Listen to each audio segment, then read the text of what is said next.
Colon cancer या बड़ी आंत का कैंसर हमारे मुआशरे के अंदर इस बीमारी के बारे में बहुत ही कम शऊर पाया जाता है। पखाने में खून का आना, ऑल्टरनेटिव डायरिया विद कॉन्स्टिपेशन या बावल हैबिट्स का recent change in the bowel habits, tenesmus है। तो ये डिपेंड करता है कि कैंसर किस जगह पर है और कैंसर की फॉर्म क्या है, फिजिकल फॉर्म क्या है, अल्सरेटिव है या ट्यूमर है या जिस तरह से है। बिस्मिल्लाहिर्रहमानिर्रहीम, अस्सलाम वालेकुम।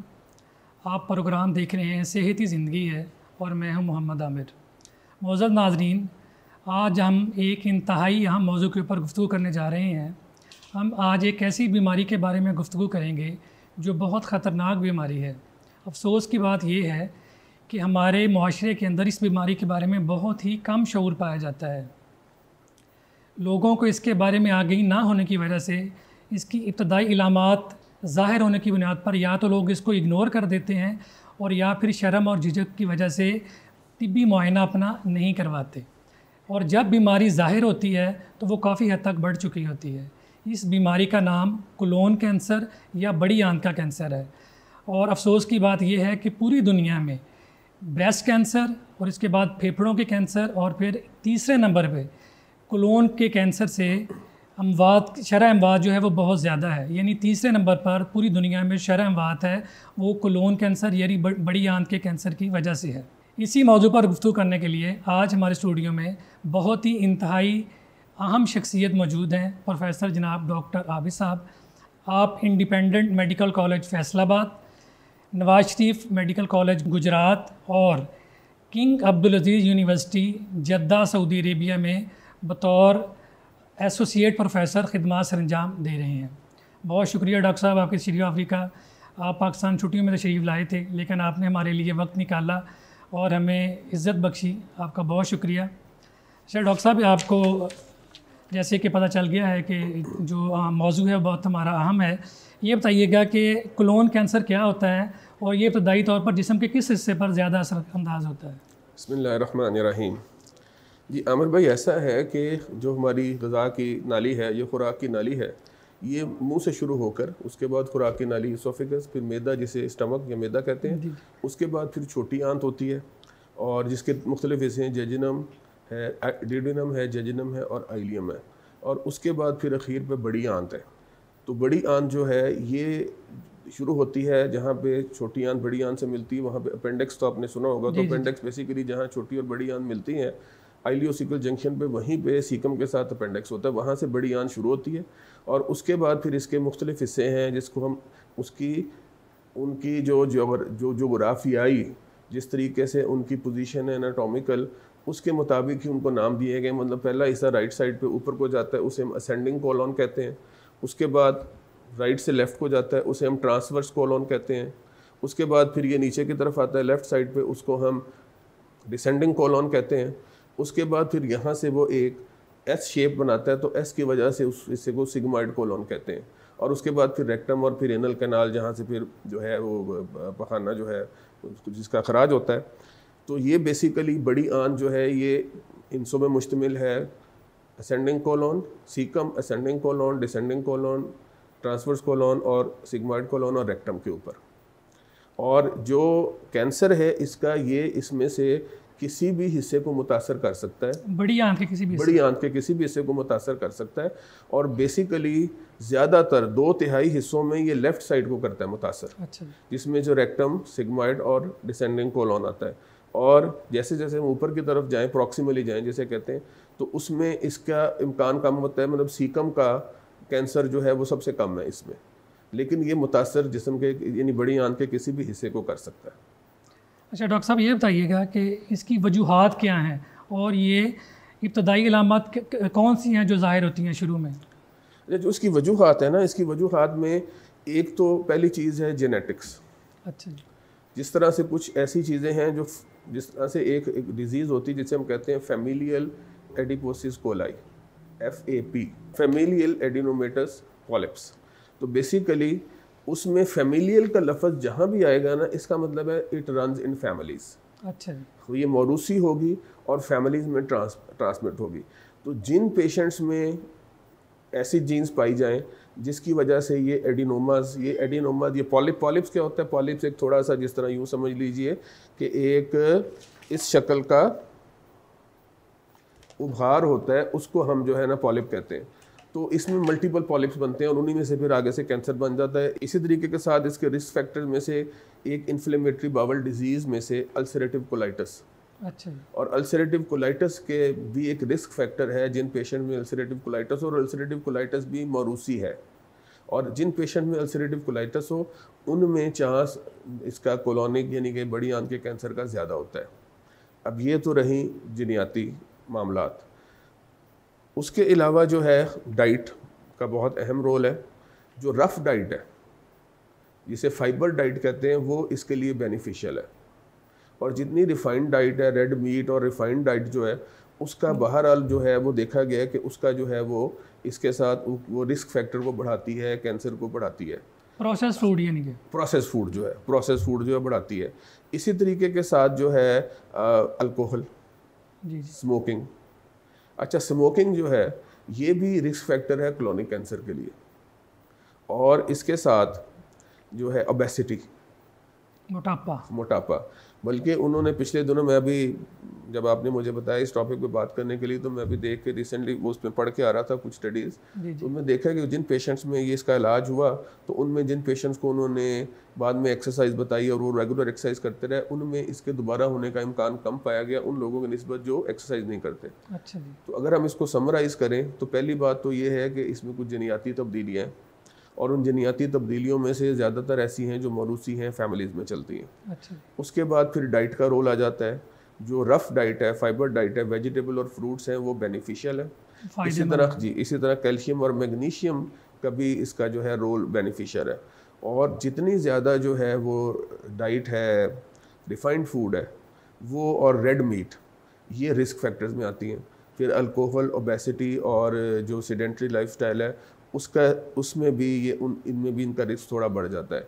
अच्छा, अभी एक और बात उन्होंने कही कि जी जिस तरह से एंटी इन्फ्लेमेटरी ड्रग जैसा एस्पिरिन है, एस्पिरिन का इसमें बेनिफिशियल रोल है, लेकिन एस्पिरिन के लॉन्ग टर्म इस्तेमाल में इतने ज़्यादा उसमें कुछ अपने भी कुछ नुकसानात हैं कि इसलिए जिस वक्त के किन पेशेंट्स में हमने एस्पिरिन देनी, किन में नहीं देनी, ये एक ऐसी बात है जो हम पब्लिकली नहीं कह सकते कि आप एस्पिरिन लेंगे तो वो इसका फ़ायदा होगा।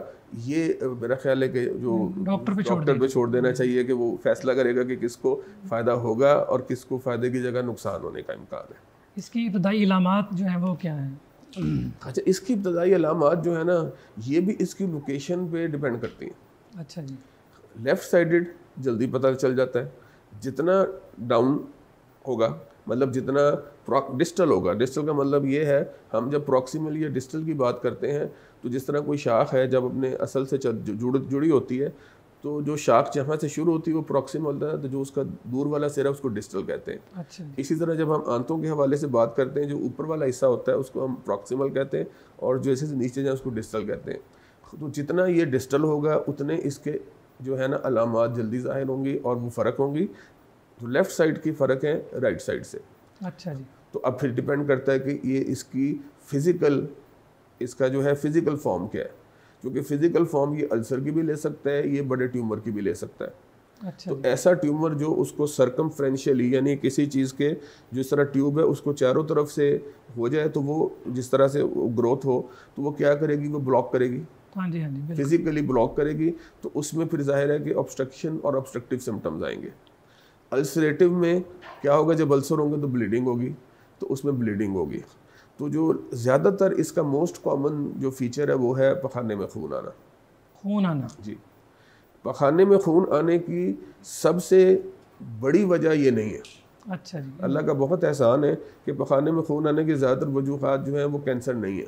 अच्छा। लेकिन पखाने में खून आने का मतलब ये है कि वो आपको अलर्ट कर देती है कि यार इसको इन्वेस्टिगेट करना चाहिए, कोई खतरनाक चीज़ हो सकती है। तो पखाने में खून का आना, और इसी तरीके के साथ कब्ज़ और डायरिया ऑल्टरनेट, यानी कि कब्ज़ हो जाना, डायरिया हो जाना, कब्ज़ हो जाना, डायरिया हो जाना। और ये अगर रिसेंट चेंज हो, मतलब एक पेशेंट, हाँ, एक पेशेंट की मतलब एक 15 साल से एक रूटीन या 20, 25, 30 साल से एक रूटीन चली आ रही है, तो उसमें जो है वो अगर इसमें उस रूटीन से तब्दीली आ गई है तो वो भी अलार्मिंग है। अच्छा। और ऐसी तब्दीली जिसमें ये अगर ऑल्टरनेट कर रहे हैं तो ये फिर एक चीज़ होती है जिसको हम कहते हैं टेनेस्मस। टेनेस्मस ये होता है कि पेशेंट को हाजत हो रही है कि वो जाके पखाना करे और वो पखाना करने जाता है, पखाना आता नहीं है, थोड़ा सा खून, थोड़ा सा म्यूकस सा आता है और पखाना नहीं आता। वो बेसिकली ट्यूमर की मौजूदगी, जो लोअर पार्ट है, जिस तरह रेक्टम के अंदर अगर ट्यूमर मौजूद होगा तो वहाँ पे वो फीलिंग होगी जिस तरह पखाने की मौजूदगी की होती है। तो पेशेंट को फील होगा कि वो ये पखाना करना चाहता है, वो वाशरूम जाएगा, जोर लगाएगा, पखाना नहीं आएगा, थोड़ा सा म्यूकस या ब्लड आएगा। तो इस टेनेस्मस ये भी एक इसकी अलामत है। अच्छा, ये तो है सारी की सारी लेफ़्ट साइड की। ठीक है जी, इसको मैं दोबारा रिपीट कर दूँ। पखाने में खून का आना, ऑल्टरनेटिव डायरिया विद कॉन्स्टिपेशन या बावल हैबिट्स का recent change in the bowel habits, tenesmus है। उसके बाद जो है ऑब्स्ट्रक्टिव फीचर्स हैं। अच्छा, जो राइट साइड है ना, राइट साइड जो है वो कई दफ़ा बड़ा ही सटल, उसकी जो है ना वो बहुत ज़्यादा ऑब्वियस नहीं होती अलामात। अच्छा जी। मिसाल के तौर पे मरीज़ आपके पास आएगा खून की कमी के साथ। अब खून की कमी के साथ मरीज़ आया तो वो अब आप जब देखेंगे कि यार इसको, जब उसको इन्वेस्टिगेट करेंगे कि यार खून की कमी क्यों है, तो उसकी इन्वेस्टिगेशन में कई दफ़ा पता लगता है उसको तो राइट साइड का कैंसर है। अच्छा जी। इसी तरीके के साथ पेट में दर्द का रहना, मतलब जो ऑफ एंड ऑन दर्द का रहना, और इसके अलावा जो है मतलब जिस तरह मरोड़ उठना, ये चीज़ें भी ये राइट साइड वाले कोलोन की कैंसर की अलामात हो सकती हैं। और इसके अलावा जो हम कुछ कहते हैं कॉन्स्टिट्यूशनल सिम्टम्स। कॉन्स्टिट्यूशनल सिम्टम्स वो सिम्टम्स होते हैं जो किसी भी कैंसर में साथ में ऐड होते हैं, जिस तरह वेट लॉस। अच्छा जी। वेट लॉस जो आप किसी वजह, उसको एक्सप्लेन अनएक्सप्लेन्ड वेट लॉस, जिसकी बज़ाहिर कोई वजह ना हो, और वॉलंटरी नहीं अनवॉलंटरी, यानी आप वेट नहीं कम करना चाह रहे, आपका वेट कम हो रहा है, तो उसमें भी अब देखना चाहिए कि एक बहुत बड़ी वजह कैंसर हो सकती है कहीं पे भी, कोलोन कैंसर की समेत। इसी तरह कई दफ़ा फीवर और मलेज, यानी तबीयत का में जिस तरह एक होता है कि बंदे को फीलिंग होती है कि यार मैं ठीक नहीं हूँ, बेचैनी वगैरह और कमज़ोरी, और ये सारी चीज़ें भी उसकी अलामात में हैं।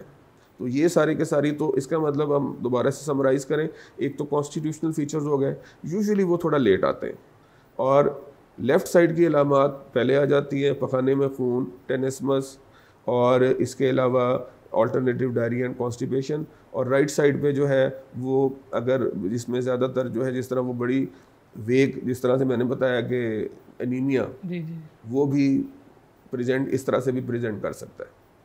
तो ये डिपेंड करता है कि कैंसर किस जगह पर है और कैंसर की फॉर्म क्या है, फिजिकल फॉर्म क्या है, अल्सरेटिव है या ट्यूमर है या जिस तरह से है। अच्छा डॉक्टर साहब, ये बताइएगा कि क्या इसमें उम्र भी रोल प्ले करती है, यानी किस एज के से पहले या ज़्यादा बाद में इसका असर होता है, और दूसरा जिन्स यानी मर्दों में ज़्यादा है या औरतों में ज़्यादा होता है? अच्छा, इसमें डेफिनेटली इसका जो है थोड़ी सी इंक्लिनेशन मर्दों की तरफ ज़्यादा है, और बढ़ती हुई एज के साथ साथ इसका रिस्क बढ़ता जाता है, सिवाय उन केसेस में जहाँ ये फैमिलियल प्रॉब्लम्स हैं, जिस तरह अल्सरेटिव कोलाइटिस है। जी जी। अल्सरेटिव कोलाइटिस यंग एज की डिजीज़ है, तो उसमें बेसिकली जब अल्सरेटिव कोलाइटिस का मरीज़ है उसमें भी, लेकिन यही है कि जब एक दफ़ा से अल्सरेटिव कोलाइटिस एस्टेब्लिश हो गया तो 10 से 15 साल लगते हैं कैंसर होने का रिस्क होता है। तो बेसिकली ओल्ड एज जैसे तो वक्त गुजरता है इसका रिस्क बढ़ता जाता है।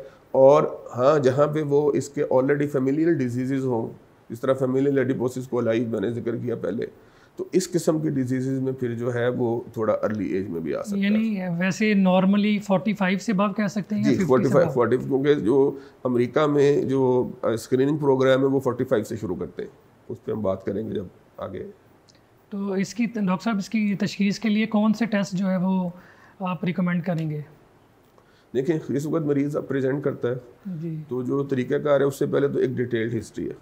अच्छा जी।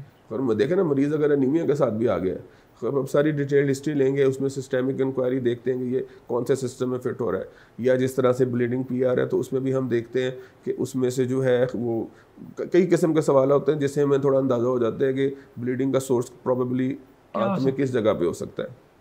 और इसी तरह से फिर डिटेल्ड हिस्ट्री पहले, और उसके बाद फिर डिटेल्ड फिजिकल एग्जामिनेशन, उसके बाद फिर इन्वेस्टिगेशंस पे हम जाएंगे। तो एक तो इन्वेस्टिगेशन होती हैं जो हम कहते हैं सब पेशेंट में हम कराते हैं, जिस मिसाल के तौर पे कंप्लीट ब्लड काउंट कराते हैं, इसमें हीमोग्लोबिन और वाइट सेल्स, डिफरेंशियल और टोटल वाइट सेल्स करते हैं। उसके इसी तरीके के साथ फिर हम जो है उनके जो है रीनल फंक्शंस और दूसरे टेस्ट कराते हैं, लिवर फंक्शन वगैरह कराते हैं। फिर हम आते हैं स्पेसिफिक इन्वेस्टिगेशन पे। जी। स्पेसिफिक इन्वेस्टिगेशन पे ब्लड में कुछ जो है ना, जिसे हम कहते हैं ट्यूमर मार्कर्स, वो हैं। दोबारा बताइएगा। जिस तरह ब्लड में कुछ टेस्ट होते हैं, जिस तरह कार्सियोम्ब्रोनिक एंटीजन है CEA, तो इसका डेफिनेटली ये बढ़ जाता है कोलोनिक कार्सिनोमा में। और इसको हम पेशेंट की मॉनिटरिंग के लिए भी पहले बेसलाइन और सर्जरी के बाद, ट्रीटमेंट के बाद इसको मॉनिटर करने के लिए, इसको देखने के लिए कि ये दोबारा होने का इम्कान या उसके सर्वेलेंस के लिए भी इस्तेमाल होता है। अच्छा, ये तो थे ब्लड में स्पेसिफिक टेस्ट। फिर स्टूल में, अच्छा जी, स्टूल में fetal immunohistocompatible FIT, if I am not wrong, इसी तरीके के साथ यानी हम सिंपल जुबान में कह सकते हैं कि पखाने का टेस्ट करवा रहे हैं। पखाने का टेस्ट होता है, लेकिन पखाने का टेस्ट कौन सा टेस्ट, अच्छा, उसमें स्पेसिफिक टेस्ट होते हैं। उसमें जिस तरह से एक FIT है, अच्छा, इसी तरीके के साथ वो एक डिफरेंट किस्म के टेस्ट हैं। तो ये जो है ना, उनमें ये स्क्रीनिंग में भी इस्तेमाल हो सकते हैं और ये आपको थोड़ा गाइड करेंगे कि जी इसमें रिस्क है, ये कितना रिस्क है। उससे पहले एक ज़माने में अकल्ट ब्लड करते थे, अब थोड़े से उससे अकल्ट ब्लड का मकसद ये है कि ब्लीडिंग पेशेंट नहीं बता रहा, लेकिन पखाना किया तो उसमें मैक्रोस्कोपिक ब्लीडिंग नहीं है, लेकिन माइक्रोस्कोपिकली उसमें पता चला है कि यार इसमें ब्लड आ रहा है। और फिर उसके बाद हम जो हैं जाते हैं इमेजिंग टेक्निक से, और फिर विजुअलाइजेशन है, यानी CT स्कैन वगैरह। जी, इमेजिंग टेक्निक्स में ये रेडियोलॉजी, इसमें बेसिकली आपकी जो है वो CT स्कैन आ जाता है, MRI आ जाता है, इसके पेट स्कैन आ जाता है। और उसके बाद फिर जो है स्कोप्स, कि आप जो है विजुअलाइज करते हैं, आप दूरबीन या कैमरा अंदर डालते हैं और उसकी पूरी की पूरी विजुअलाइजेशन करते हैं। तो वो डिफरेंट हम स्कोप्स कहते हैं उसको, डिपेंडिंग अपॉन कि जिस तरह सिग्मोइडोस्कोप जो सिग्मोइड तक जाए, कोलोनोस्कोप जो पूरे कोलोन को देख लेती है। अच्छा। और फ्लेक्सिबल अब तो आ गई है माशाल्लाह से, सिग्मोइडोस्कोप भी फ्लेक्सिबल आ गई है। और उसके बाद फिर अब जो है ये उससे भी आगे की चीज़ आ गई है, इसमें CT को और वर्चुअल रियलिटी को कंबाइन करके, तो वो कोलोनोस्कोप की भी ज़रूरत पूरी तरह से नहीं पड़ती। वो जो है CT स्कैन के साथ जो वर्चुअल कोलोनोस्कोपी कर लेते हैं, वर्चुअल कोलोनोग्राफी।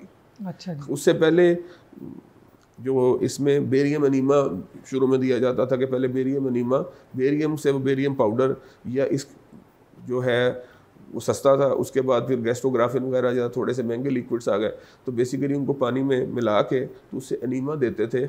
और जी उसके बाद उसको जो है ना वो आप एक्सरे लेते थे, तो वो जब एनीमा लेते थे और उसमें कई दफ़ा कहते थे डबल कंट्रास्ट। अच्छा जी। उसमें आपने उसमें पहले बेरियम दिया, उसके बाद थोड़ी सी एयर इंजेक्ट की, तो एयर की वजह से वो बेरियम जो है ना वो चिपक जाता था वॉल के साथ और वॉल की तस्वीर आ जाती थी। तो ये पहले हम करते थे बेरियम अनीमा। अच्छा, अब CT स्कैन और इसके बाद जो है वो वर्चुअल कोलोनोस्कोपी या वर्चुअल कोलोनोग्राफी आ गई है। तो ये बेसिकली कैसे है कि पेशेंट की गट तैयार करके, तो उसके बाद जो है इसको ओरल कंट्रास्ट दे के, तो वो कंट्रास्ट जब बड़ी आंत में पहुंच जाता है तो उसके बाद जो है थोड़ा सा इसको इन्फ्लेट करते हैं बड़ी आंत को। अच्छा। और उसके बाद CT स्कैन करते हैं, 15 मिनट लगते हैं। और उसमें जो है ना वो आपको बेसिकली वो पूरे की पूरी इतनी अच्छी वो AI जो है आपकी पिक्चर जनरेट कर देती है एक्सटर्नली, यानी कि हाँ जी हाँ जी, वो उसके नहीं, आपकी आंतों की पूरी पिक्चर 3D बना देती है। अच्छा जी। कहाँ पे अल्सर है, कहाँ पे पॉलिप है, कहाँ पे कैसी ग्रोथ है, तो उस सारे के सारे को वो विजुअलाइज आप कर लेते हैं उसमें। तो बेसिकली ये अब डिपेंड करता है कि आप कहाँ पर हैं। अच्छा जी। और आपके यहाँ कौन कौन सी फैसिलिटीज़ हैं। बिल्कुल तो बेरियम अनीमा, उसके बाद कोलोनोस्कोपी, और अब जो है इन दोनों की कम्बिनेशन के आप जो है वो क्या कर लें कि वर्चुअल कोलोनोस्कोपी और कोलोनोग्राफी कर लें। जब हम स्कोपी की बात करते हैं तो स्कोप मींस जिस तरह टेलीस्कोप होती है तो विजुअलाइज, और जब हम ग्राफी की बात करते हैं तो ग्राफी इज़ अ फोटोग्राफ। बिल्कुल। तो वो एक्सरेज जो हम लेते हैं हम किसी भी फॉर्म में, उसको हम ग्राफ कहते हैं। इस वजह से जो है ना वो मतलब कोलोनोग्राफी कह लें या कोलोनोस्कोपी, वर्चुअल मींस कि आपने CT किया और उसने आपको उसके अंदर से उसकी विजुअल आपको दिखा दिया। तो अब इसको फिर से समराइज़ करें। क्लोनोग्राफी का थोड़ा सा एक्सप्लेन कर दें कि अगर सिर्फ हम क्लोनोग्राफी ही करवाना चाहें तो क्या ये हर शख्स को जिसको मर्ज़ है या नहीं भी है तो करवाना चाहिए अबव 45 या अबव 50 एहतियाती तौर पे? अच्छा, ये अगर हम आ जाएं तो ये हम इसको कहते हैं स्क्रीनिंग। अच्छा जी। स्क्रीनिंग जो मुख्तलिफ मुल्कों में जहाँ गाइडलाइंस बनी हुई हैं, आई डोंट थिंक हमारे यहाँ पे कई इस तरह से गाइडलाइन है। जो मिस्टर अमेरिकन एक गाइडलाइन है उसमें वो ये है कि स्क्रीनिंग 45 पे शुरू करते हैं आम पेशेंट्स में। अच्छा जी। जिनमें कोई एडिशनल रिस्क नहीं है। बिल्कुल। जिनमें एडिशनल रिस्क है, जिस तरह मैं बताया कि वो ऑलरेडी पेशेंट है उसका अल्सरेटिव कोलाइटिस का, तो उसमें बेसिकली वो प्यूबर्टी में भी शुरू कर देते हैं। अच्छा जी। तो हम बात कर रहे हैं आम लोगों के लिए 45 से लेके 75 तक उसको स्क्रीन करते हैं एनुअली या 3 साल में एक दफ़ा। अच्छा जी। और उसके बाद जो है फिर 75 के बाद फैसला करता है, डॉक्टर फैसला करेगा जी इसकी अगर 10 ईयर से ज़्यादा लाइफ एक्सपेक्टेंसी है और 75 तक कुछ नहीं निकला तो क्या हम मज़ीद इसको 85 तक कंटिन्यू करें। किस पेशेंट कुछ में वो करते हैं, कुछ सिलेक्टिव हो जाता है, और 85 के बाद वो कहते हैं जी अब इसकी ज़रूरत नहीं है। और उसमें वही जिस तरह से फीकल जो है, जिस तरह FIT वो पखाने के स्टूल टेस्ट करते हैं, इसी तरह से स्कोप्स, जो स्कोपी है वो मतलब जो है वो स्कोप्स करते हैं। और उसके बाद अगर ज़रूरत पड़े तो फिर ये जिस तरह से CT ग्राफी जो है ये वर्चुअल कोलोनोग्राफी वगैरह करते हैं। तो डॉक्टर साहब ये जो है क्लोनोस्कोपी, इसका थोड़ा सा तरीकाकार डिफ़ाइन कर देंगे? अच्छा, क्लोनोस्कोपी जो है बेसिकली ये आपके मकद में से एक वो टेलीस्कोप डालते हैं जी। अच्छा, उसमें एक तो बिल्कुल आउटडोर प्रोसीजर के तौर पर जिस तरह हम इस्तेमाल करते हैं उसे कहते हैं प्रोक्टोस्कोप, जो सिर्फ रेक्टम तक वो चेंज की होती है। वो तो आपका पेशेंट कोई भी हो जिसका कोई भी मसला पखाने से रिलेटेड हो तो वो मस्ट है कि ये अगर डॉक्टर वो प्रोक्टोस्कोपी नहीं करता तो वो कुछ मिस कर रहा है। अच्छा। ये तो प्रोक्टोस्कोप है, वो तो आउटडोर में होती है। उसके बाद फिर सिग्माइडोस्कोप है। सिग्माइडोस्कोप पहले जो थी वो तकरीबन होती थी अपना 18 इंच तक। अच्छा जी। रिजिड होती थी। अच्छा, अब जो है वो फ्लेक्सिबल आ गई है। तो वो जो थी वो सिग्माइडोस्कोप के शुरू तक मतलब पूरे रेक्टम को विजुलाइज करती थी, जो रिजिड होती थी। जो फ्लेक्सिबल है वो बेसिकली आप यूँ समझ लीजिए जिस तरह आप ओरल गैस्ट्रोस्कोपी होती है इस तरह वो एक ट्यूब होती है और वो ट्यूब फ्लेक्सिबल होती है, मुड़ जाती है। उस ट्यूब के साथ आगे कैमरा लगा होता है और लाइट सोर्स होता है। वो उसको गुजारा जाता है और उसको गुजार के कैमरे के साथ आप गुजार के इधर टीवी स्क्रीन के ऊपर आप उसके अंदर से उसको विजुलाइज कर रहे होते हैं। तो फिर कोलोनोस्कोप जो है वो बेसिकली पूरे कोलोन में से गुजर के सीकम तक सारी कोलोन को वो उसका माना कर लेती है। यानी पखाने के रास्ते कैमरा डाल के तो पूरी आंत को, बड़ी आंत को चेक किया जाता है। बड़ी आंत को चेक किया ये क्या तकलीफ दे अमल है या आसान है, मतलब किसी केमिकल के थ्रू कर लिया जाता है? नहीं, देखिए ये तकलीफ दे तो इतना ज़्यादा नहीं है क्योंकि उसकी ट्यूब होती कितनी सी है। ट्यूब का साइज़ देखें ना, छोटा साइज़ होता है। हाँ, जो जिस तरह सिग्माइडोस्कोप थी पहले, फिक्स्ड सिग्माइडोस्कोप, नॉन रिजिड सिग्माइडोस्कोप, वो थोड़ा सा पेनफुल था और उसमें रिस्क भी होता था कि इंजरी होने का अंदर ज़्यादा रिस्क होता था। ये तो फ्लेक्सिबल है और आप इसको आंत के अंदर डाल के उसको आहिस्ता आहिस्ता फॉरवर्ड करते हैं और उसको साथ साथ उसको देखते जाते हैं और आमतौर पे साथ थोड़ी सी एयर साथ इंजेक्ट करते हैं ताकि वो थोड़ी सी जगह बनती जाए और उसमें से वो गुजरती जाए। जी, बहुत शुक्रिया। मौजूद नाज़रीन, आपने प्रोग्राम के पहले हिस्से में जाना कि कोलोन कैंसर जो है इसकी क्या अलामात हैं, इसकी तशख़ीस किस तरह की जाती है, कौन से टेस्ट करवाने जो हैं वो ज़रूरी हैं। तो इंशाल्लाह हम अपने नेक्स्ट प्रोग्राम के अंदर इसके इलाज के बारे में, कौन सी ऐसी ग़िज़ाएँ हैं जो इस कैंसर को फ़ायदा दे सकती हैं, क्या इलाज सिर्फ दवाओं से ही मुमकिन है या ऑपरेशन करवाना ज़रूरी है, हम इंशाल्लाह प्रोग्राम के दूसरे हिस्से में जानेंगे। बहुत शुक्रिया।